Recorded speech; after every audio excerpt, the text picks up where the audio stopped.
All right, let's jump right into this explainer, because hidden deep within the biblical text lies this absolutely profound mathematical and narrative symmetry.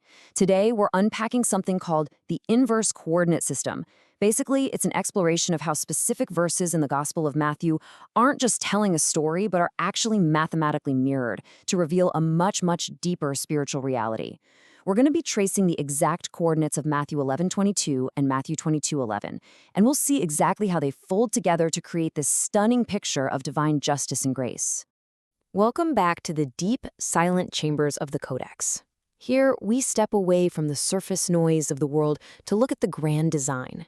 You know, in our incredibly fast-paced lives, it is just so easy to skim ancient texts like the Codex, pull a quick little moral lesson, and move right along. But to truly understand it, we have to slow down. We have to hush all those external distractions and look closely. It's about recognizing that these ancient texts carry layers and layers of intentionality that we literally just miss when we're only passing through. Think of a high-end, luxury mechanical watch. You admire that beautiful gold face to tell the time, right? But the only reason the time is perfectly accurate is because of dozens of tiny, silent, interlocking gears working flawlessly in the background. Well, the creator operates a lot like that master clockmaker. The beautiful story on the surface is the face of the watch, but beneath it are these unbelievable mathematical symmetries, the hidden gears, working with absolute precision. So when we look at the numbers today, we aren't just doing cold arithmetic, we are literally mapping the coordinates of the human soul. To see how this actually works, we have to start with a perfect geometric mirror reflection of two biblical coordinates. On one side, we have chapter 11, verse 22, and on the other, chapter 22, verse 11. 11:22 and 22:11.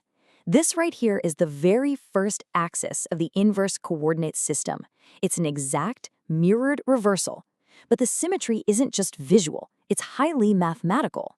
When you place these two coordinates face to face, they actually start to interact, creating a frequency that completely unlocks the broader structure of the text. Check this out. When we combine the elements of these mirror points, adding the 11 and the 22, we get 33. And this isn't just some random sum. 33 represents the exact earthly years Christ walked among us. It's the number that defines the earthly journey of the Messiah, the precise span of time dedicated to bridging the gap between the dust of the earth and the glory of the heavens. So right out of the gate, the math of our mirrored coordinates is pointing us directly to the living word in physical form. Now double that 33 frequency and you unlock 66. That is the exact number of books housing the complete breath of God.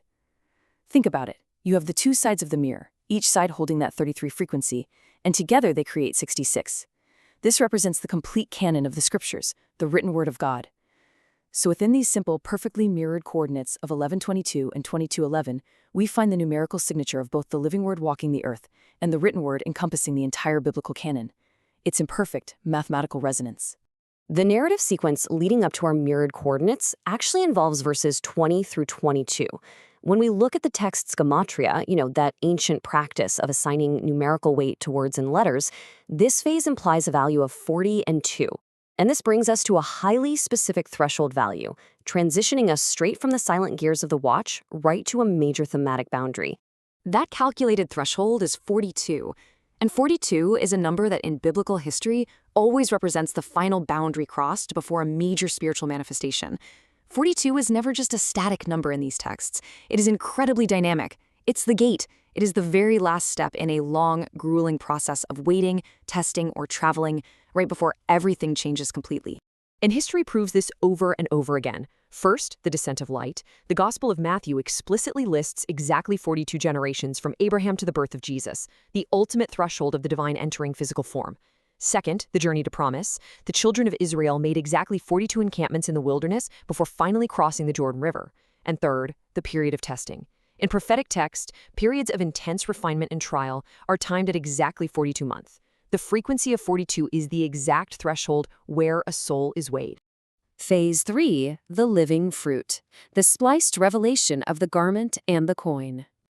Okay, so now we shift from the math directly into the living story, and we see this profound clash of allegiances. On one side, you have the wedding garment. This represents the restored, vibrant, multi-ethnic image of the Creator returning to the human heart. It's the sacred clothing of a soul belonging to a kingdom that actually values true unified diversity. Opposing it is Caesar's coin. This represents the earthly empire, right? The colonizing mark that essentially reduces human souls to mere commerce, subjugation, and dust. It's this incredibly powerful distinction between indigenous liberation in the Creator and the heavy homogenizing stamp of a worldly empire. Which brings us to Matthew 22:11, our mirrored coordinate. The king enters his royal feast and spots a man without the wedding garment. This guest wanted all the luxury of the kingdom, but he flat out refused to shed the heavy, prideful garments of the earthly empire. He entirely bypassed the transformation required to actually be there.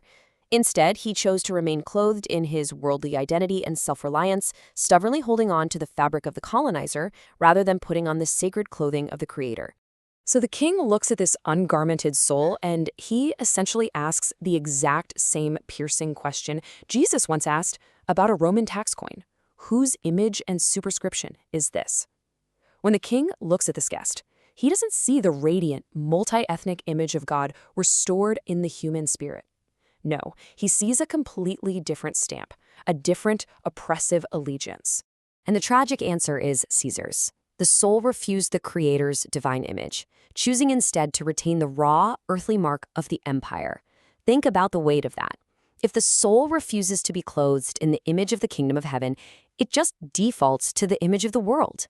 So here is this guest sitting at a heavenly banquet, but his soul is stamped with the currency of the oppressor. Because the man bears the image of the empire, the absolute law of the universe has to apply.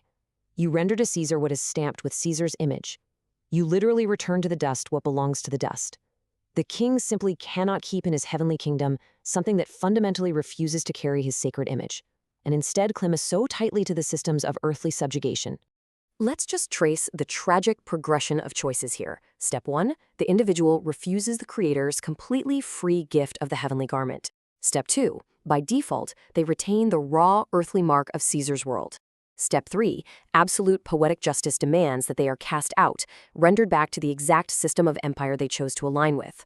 They aren't being punished arbitrarily here. They are simply returned to the earthly owner whose image they willfully decided to bear.